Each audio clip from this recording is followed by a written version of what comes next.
Hotel Sawai भोजनालय की गरम भाप, तेल की तेज गंध और बर्तनों की खनकती आवाजों के बीच 23 साल का राघव उसी कोने में खड़ा था जहां केवल धुआं, गंदगी और अपमान मिलता था। उसकी फटी हुई नीली टी शर्ट और पानी से भीगे बाल देखकर लोग पहले ही नाक सिकोड़ लेते थे। फिर बाकी तिरस्कार मैनेजर पूरी आवाज में दे देता था। ओए राघव, इतनी देर क्यों लगा रहा है? ग्राहक खड़े हैं, तुझे कौन सा यहाँ का मालिक बनना है? ग्राहक भी देखकर फुसफुसा लेते, ये बर्तन वाला लड़का बड़ा गंदा है। राघव मुस्कुराकर काम में लग जाता। वो जवाब नहीं देता, क्योंकि जवाब देने वाले लोग अपनी कीमत जानते हैं और राघव वो अपनी मजबूरी जानता था। शाम की बारिश तेज हो चुकी थी, होटल भर चुका था। हर टेबल पर शोर, चाय की भाप और गीले पैरों की गंध तैर रही थी। उसी भीड़ में एक बुजुर्ग व्यक्ति धीरे धीरे अंदर आया। सफेद दाढ़ी, भीगे कपड़े, कांपते हाथ। वो एक कोने की टेबल पर बैठ गया। किसी ने ध्यान नहीं दिया। तभी अचानक पूरे होटल में एक जोरदार आवाज गूंजी, टन। बुजुर्ग की प्लेट नीचे गिरी थी और देखते ही देखते वो कुर्सी से जमीन पर गिर पड़े। पूरे होटल में भगदड़ मच गई। कोई आगे बढ़ने की हिम्मत नहीं कर रहा था। अरे, इसमें मत पड़ो, केस हो जाएगा। वेटर पीछे हट गया। मैनेजर ने हाथ हिलाते हुए कहा, दूर रहो, किसी बीमारी का केस न हो।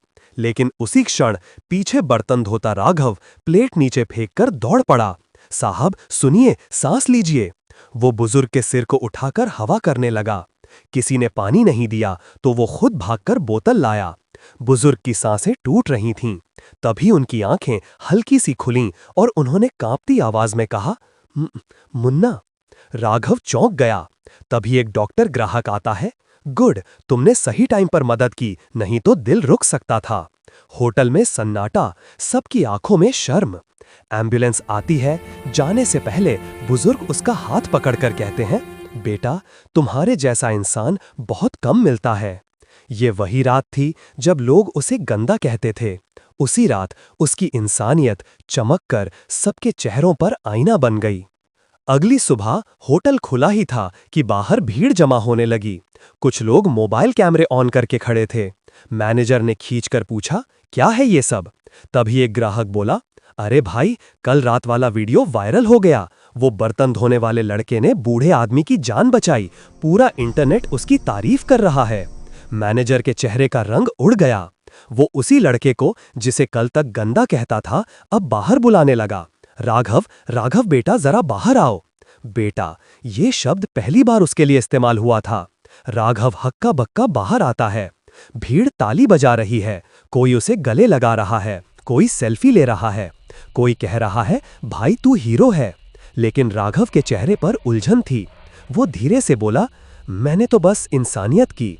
सामने खड़ा एक न्यूज़ रिपोर्टर बोला, लोग तुमको गंदा बोलते थे, कैसा लगता था? राघव ने पहली बार नजर उठाई। इंसान काम से गंदा नहीं होता, दिल से गंदा होता है। ये लाइन टीवी, सोशल मीडिया आग की तरह फैल गई। उसी शाम होटल में पुलिस आती है। तुम्हें अस्पताल चलना है। जिस बुजुर्ग को तुमने बचाया उनकी हालत अब भी नाजुक है। राघव तुरंत तैयार हो गया। अस्पताल के आईसीयू के बाहर वो बेचैन खड़ा था। तभी डॉक्टर बाहर आया। तुमने वक्त पर मदद की थी, नहीं तो बात बिगड़ सकती थी। राघव ने राहत की सांस ली। तभी बगल में बैठा एक आदमी उसे घूरने लगा। उसने पूछा, तुम राघव हो? जी। आदमी की आंखें भर आईं। वो बुजुर्ग मेरे पिताजी हैं। तुमने उनकी जान बचाई। लेकिन वो थोड़ा रुका। उन्होंने होश में आने पर तुमसे मुन्ना कहा था, क्यों? राघव चौंक गया। मैंने कभी उन्हें नहीं देखा, न मैं मुन्ना हूं। आदमी ने कहा, मेरे पिताजी पिछले 27 साल से अपने खोए बेटे को ढूंढ रहे थे। उसका नाम मुन्ना था। राघव का दिल धड़कने लगा। उसके दिमाग में कई भूली बातें चमकीं। बचपन की धुंधली यादें, किसी का हाथ छोड़ना, किसी की रोती आवाज। क्या ये बुजुर्ग उससे जुड़े हैं या ये सिर्फ संयोग है? लेकिन जवाब अभी दूर था और सस्पेंस अभी शुरू हुआ था। अस्पताल में लगातार 3 दिनों तक राघव आता जाता रहा। मीडिया उसका पीछा कर रही थी। लोग उसे हीरो कह रहे थे, लेकिन उसकी नींद उड़ चुकी थी, क्योंकि हर रात उसके सपनों में वही बुजुर्ग पुकारते, मुन्ना। चौथे दिन आईसीयू का दरवाजा खुला और डॉक्टर ने इशारा किया, वो तुमसे मिलना चाहते हैं। राघव अंदर गया। कमरे में धीमी रोशनी और मशीनों की बीप बीप गूंज रही थी। बुजुर्ग ने कांपते हाथों से उसे छूने की कोशिश की। मुन्ना, मेरा बेटा। राघव पीछे हट गया। साहब, मैं आपका बेटा नहीं हूं। बुजुर्ग की आंखों में आंसू भर आए। तेरी वही आंखें, वही तिल, मुझे पता है तू ही है। तभी उनका बेटा अंदर आया। पापा, दिमाग पर स्ट्रेस मत लीजिए। लेकिन बुजुर्ग अड़े रहे। मैं अपने बेटे को पहचानता हूं, इसे बचपन में मुझसे छीन लिया गया था। कमरे में सन्नाटा जम गया। छीन लिया गया था? राघव ने हैरानी से पूछा। बुजुर्ग के बेटे आदित्य ने गहरी सांस भरी। हाँ, हमारा परिवार बहुत अमीर था। पापा की बिजनेस राइवलरी थी। एक रात हमारा घर लूटा गया और उसी रात मेरा छोटा भाई मुन्ना गायब हो गया। बुजुर्ग की आंखों से आंसू बहे। मुझे आज भी उसकी छोटी सी हंसी याद है। राघव जड़ हो गया। उसकी खुद की यादों में एक खाई थी, क्योंकि वो किसी अनाथालय से उठा था। कोई रिकॉर्ड नहीं, कोई पहचान नहीं। क्या ये सच में उसका परिवार हो सकता है, या ये सिर्फ बीमारी की वजह से बुजुर्ग की कल्पना? तभी एक नया ट्विस्ट। अस्पताल में एक महिला आती है, लगभग 45 साल की, आंखें लाल, हाथ कांपते हुए। तुम राघव? जी, आप कौन? महिला ने उसे कसकर पकड़ लिया। मैं तुम्हारी माँ की सहेली हूँ। तुम्हारी माँ तुम्हें बचपन में लेकर भागी थी, लेकिन एक हादसे में तुम अलग हो गए। राघव पीछे हट गया। ये सब सच है? महिला ने फटी आवाज में कहा। तुम्हारे शरीर पर एक निशान है। तुम्हारी माँ कहती थी ये पहचान का निशान है। राघव के दिमाग में भूकंप आ चुका था। लोग जिस लड़के को बर्तन धोने वाला, गंदा, गरीब कहते थे, आज उसी के अतीत के दरवाजे खुल रहे थे। हो सकता था कोई उसे ढूंढ रहा था। हो सकता था वो किसी का खोया बेटा था। हो सकता था वो किसी अमीर परिवार का वारिस हो। लेकिन सच क्या था, ये अभी बाकी था। अस्पताल के कॉरिडोर में हर तरफ तनाव तैर रहा था। मीडिया बाहर खड़ी थी, पुलिस भी आ चुकी थी, क्योंकि मामला किडनैपिंग और खोए बच्चे का था। राघव को एक कमरे में ले जाकर पूछताछ हुई। क्या तुम्हें अपने बचपन की कोई याद है? बहुत कम। किसी का हाथ पकड़ना, फिर अंधेरा, फिर अनाथालय। पुलिस ने कहा, हम डीएनए टेस्ट करवाएंगे, तब असली सच सामने आएगा। 3 दिन बाद रिपोर्ट आती है। कमरे में उपस्थित थे बुजुर्ग, उनका बेटा आदित्य, वो महिला, पुलिस और राघव। रिपोर्ट खोली गई। माहौल मौत जैसा शांत।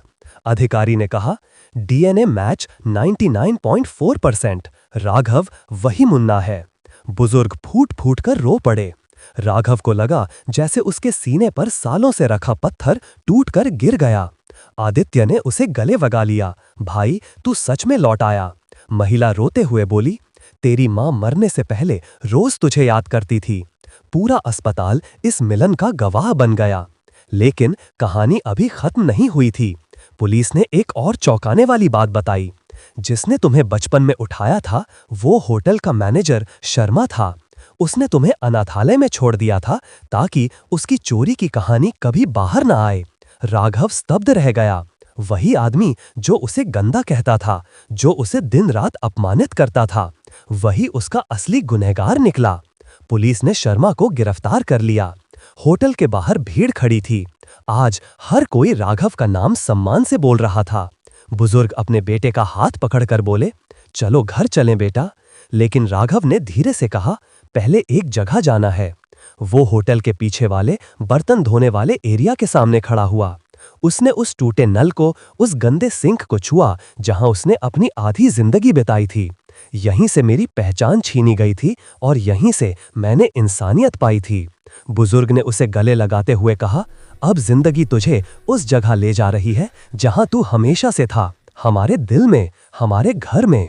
कहानी के अंतिम दृश्य में राघव एक लग्जरी कार में अपने असली पिता के साथ जाता है, लेकिन पीछे मुड़कर उस पुराने होटल की तरफ देखता है जहां लोग उसे गंदा कहते थे। आज वही लोग ताली बजाते खड़े थे और स्क्रीन पर एक लाइन उभरती है, इंसान काम से नहीं, दिल से पहचाना जाता है। आपका एक लाइक मेरी मेहनत को उड़ान देता है।